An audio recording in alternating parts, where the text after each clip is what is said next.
नमस्कार मंडळी, आज 22 सप्टेंबर. तुम्हा सर्वांना नवरात्रीच्या शुभेच्छा. ठरलं तर मागच्या भागात आपण बघत आहोत की सायली प्रियाच्या आणि अश्विनच्या खोलीत आलेली आहे. सायली विचारते, अहो तुम्ही इथे काय करताय? ते मी असं म्हणून अर्जुन गोंधळून जातो. तुम्ही माझ्या प्रश्नाचं उत्तर नाही दिलं. मी पुरावे शोधायचा प्रयत्न करतोय की अश्विनला पटवून देऊ की प्रिया खोटी बोलतीये. आपण आपली केस चालू असताना प्रियाच्या बाबतीत पुरावे शोधले होते हो, पण काय भेटलं आपल्याला? शिवाय प्रिया काय मूर्ख आहे का? तिचे आणि महिपतच्या मैत्रीचे पुरावे ती इथे लपवून ठेवेल? काल तुम्हीच म्हणालात ना, अश्विन भाऊजी चुकताय हे त्यांनाच कळायला हवं. हां, राईट. कारण कसं आहे, प्रियाला नसला तरी अश्विन भाऊजींना या घरात प्रवेश आहे. त्यांनी हे सगळं बघितलं की त्यांची सगळी वस्तू इकडे तिकडे पडले, तर मला आता घरात मोठं भांडण नको आहे. मी आवरते. कशाला? अहो मी आवरते की. तुम्ही जा खोलीत, मी कॉफी ठेवली तुमच्यासाठी. नाही. कसं आहे, या वस्तू जिथे होत्या तिथे परत ठेवावं लागणार, नाहीतर अश्विनला डाऊट येईल ना. बरं लवकर या आणि परत इथे यायचं नाही. राईट.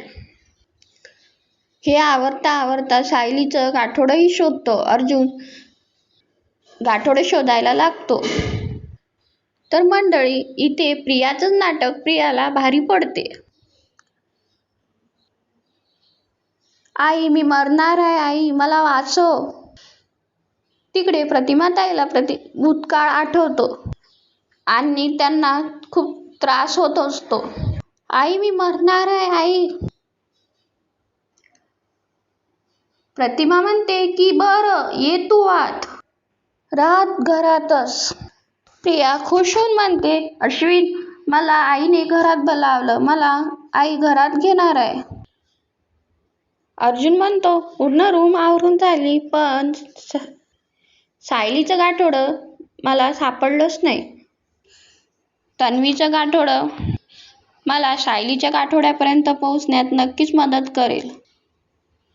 तो ड्रॉवरमधून परत गाठोडं काढतो. तिकडे प्रिया सुटलीच कशी हेच कळत नाहीये मला. या जेलमधल्या 4 भिंती तिला अडू नाही शकल्या. 14 वर्ष खूप होतात. कशी काढणार आहे मी 14 वर्ष जेलमध्ये? नाही. असं भिकारडं आयुष्य मी नाही जगू शकत. नाही, साक्षी शिकरे असं आयुष्य जगूच शकत नाही. मी मेले तर माझी सुटका इथून होईल. मी स्वतःला संपवायला पाहिजे, तरच मी इथून बाहेर पडू शकते. ती इकडे तिकडे बघते, बाहेर बघते की तिच्या ड्युटीवर पोलीस कॉन्स्टेबल आहे का. तिची नजर माठावर पडते. त्याच्यावर ठेवलेल्या ताट पडते. त्या ताटाला चीर पडलेली राहते. ती बघते की त्याने हानी होते की नाही आणि स्वतःचा हात कापायला निघते. तेवढ्यातच पोलीस कॉन्स्टेबल येऊन तिला थांबवतात. अगं काय करतेस तू? तिला चापट मारतात. परत असलं काही केलंस तर याद रख, आधी पाप करायची आणि मग स्वतःची सुटका करून घ्यायची. पण लक्षात ठेव, इथल्या शिक्षेत कोणालाही सुटका नाही. प्रतिमाताई खूप घाबरून गेलेल्या असतात. त्या सुमनला म्हणतात की ती आग बघून मला काही सुचलं नाही. त्यात अश्विन माझ्या पाया पडत होता. मला तन्वीला अजिबात घरात घ्यायचं नव्हतं, पण या सगळ्यांनी नाईलाज झाला माझा. आता मी यांना काय उत्तर देऊ सुमन? भाऊजींना तन्वी समोर दिसली तर ते खूप चिडतील. भाऊजी किती रागावले आहेत ते आपल्याला माहीत आहे. त्यांचा राग साहजिक आहे. अगं मला सुद्धा तन्वीचा खूप राग येतोय. मला तिचे गुन्हे पोटात नाही घालायचे सुमन, पण तन्वी आज जे काही करायला निघाली होती, माझ्या हातात काय होतं ग सुमन? यांनी तन्वीला घराबाहेर काढलं तर अश्विनची फरफटच होणार ना. बायकोवर प्रेम करणं एवढी मोठी शिक्षा भेटते बिचाऱ्याला. ज्याचं नशीब ज्याच्या जवळ असं म्हणून आपण आपली समजूत काढायची. अर्जुन त्याच्या शर्टाच्या अंदर गाठोडं लपवतो आणि सायली बघेल नाही असा विचार करून पटपट पायऱ्या चढतो. तेवढ्यातच वरी गेल्यावर सायली आवाज देते, अहो कॉफी ना, मी पितो ती कॉफी. ती कॉफी पिऊ नका, थंडीगार झाली असेल ते. Okay okay. एवढी धावपळ का चालली यांची? उशीर झालेला दिसतोय. इकडे प्रतिमाताई विचारतच असतात. सुमन विचारते, वहिनी भाऊजी अजून कसे नाही आले? त्यांचा मेसेज आला होता की ते पोहोचतीलच. तेवढ्यातच रविराज काका येतात. प्रतिमा पाणी आण. हो आणते. अहो मला तुमच्याशी थोडं बोलायचं होतं. अगं बोल ना. का ग काय झालं? तुझी तब्येत तर ठीक आहे ना प्रतिमा? मी जाताना तुला गोळी देऊन गेलो होतो. नाही भाऊजी, वहिनीची तब्येत ठीक आहे. तेवढ्यातच तिथे प्रिया येते. आई मी तुझ्या कपाटात. रविराज काकाचं लक्ष प्रियाकडे जातं. आली. ही मुलगी इथे कशी काय? कोणाच्या परवानगीने ही मुलगी या घरात आलीये? मी तिच्यासाठी मेलोय आणि ही मुलगी सुद्धा आपल्यासाठी मेलीये.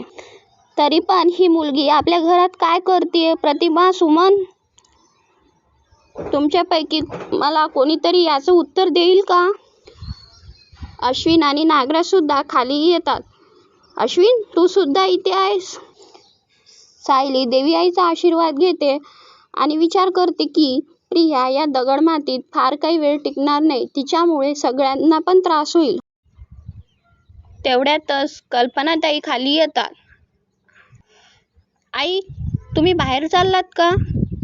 हो अगं बागेत जाऊन येते. का ग? आधीच आईला अश्विन भाऊजीचा त्रास होतोय आणि ते दोघे बागेत आहेत हे आईंना कळलं तर? सायली विचार करत राहते. तिकडे अर्जुन ऑफिसची तयारी करत असताना विचार करतो की मधुभाऊच्या खोलीतून गाठोडं चोरी करायचं आणि मग सासरी येऊन लपवायचं. असं फक्त प्रियासारख्या मुलीच करू शकतात. तेवढ्यातच कल्पनाताई खाली येतात. आई तुम्ही बाहेर चाललात का? हो अगं बागेत जाऊन येते. का ग का बरं? सायली विचार करते की अश्विन भाऊजीमुळे आईला त्रास होतोय. अजून त्यांनी बघितलं की ते बागेत राहतात. तिकडे अर्जुन ऑफिसमध्ये जाण्याची तयारी करतो. मधुभाऊच्या घरी गाठोडं चोरी करायचं आणि मग सासरी येऊन लपवायचं हे फक्त तन्वीसारख्या उलट्या डोक्याच्या मुलीच करू शकतात. पण त्याच वेळेवर सायलीचं सुद्धा गाठोडं चोरी गेलं असेल. ते कुठे ठेवलं असेल तिने? Got it. जर ती स्वतःचं गाठोडं इथे सासरी लपवत असेल तर सायलीचं गाठोडं तिने तिच्या माहेरी लपवलं असेल तर का?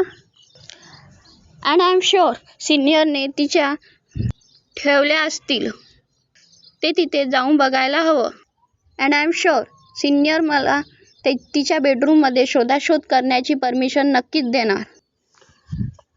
सायली म्हणते, आई थांबा थांबा, इथे या, मी तुमच्यासाठी कॉफी आणते. असं कसं? म्हणजे तुम्हाला आणि तुमच्या लेकाला कॉफी लागते ना? असं म्हणून कल्पनाताई तिथून निघून जातात. तरी सायली त्यांना अडवते. आज मी गवाराच्या भाजी करायचा विचार करते. त्यात दाण्याचे कूट घालू का? हां तुला काय हवंय ते घाल. पण मी मागच्या वेळेस ओलं नारळ घातलं होतं ना, यांनी डब्बा परत आणला होता. मग दाण्याचं कूटच घालू का? आई पण बाबाला चालत नाही ना दाण्याचं कूट. पण त्यांनी भाजी खाल्ली नाही तर? मी असं करते की यांच्यासाठी बटाट्याचा कूट भाजी करते. सायली, अगं काय चाललंय तुझं? मी कधी तुझ्या कामामध्ये लुडबुड करते का? तुला काय हवंय ते कर, पण आता मला वरी कपड्याच्या घड्या घालायला जाऊ दे. पायऱ्या चढताना कल्पनाताईला लक्षात येतं की त्यांना बागेत जायचं होतं.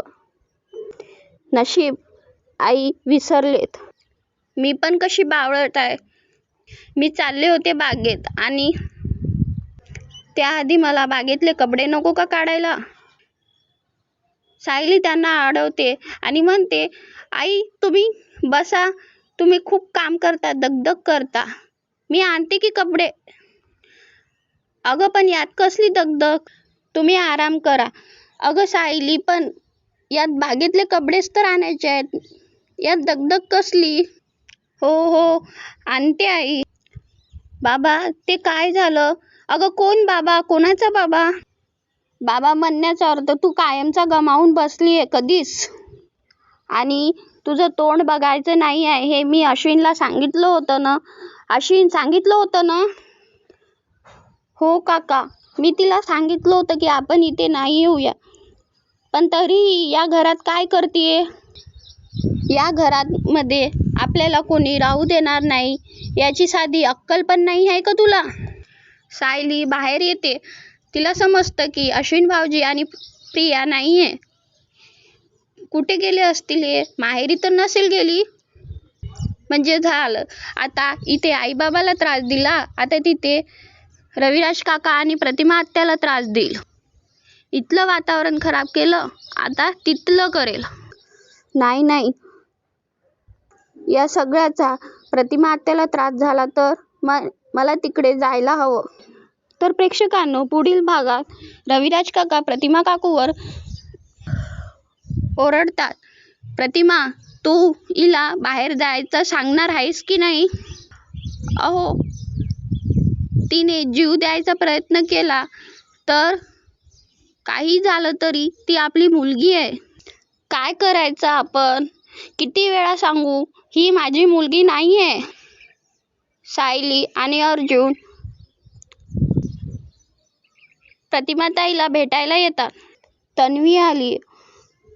वहिनी आधी तिला घरात घ्यायला तयार नव्हत्या, पण तिने दारापुढे जीव द्यायचा प्रयत्न केला.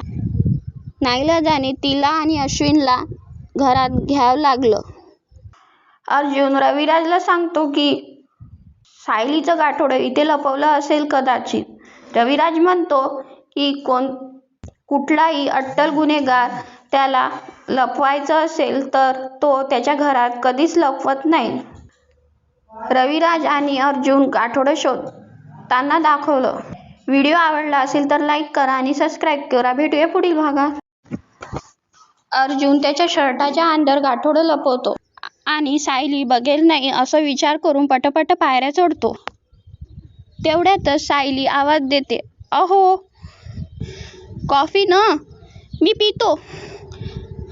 ती कॉफी पिऊ नका, थंडी झाली असेल, मी दुसरी बनवते. ओके. एवढी धावपळ का चालली यांची? उशीर झालेला दिसतोय. इकडे प्रतिमा काकू विचारातच असतात की भाऊजी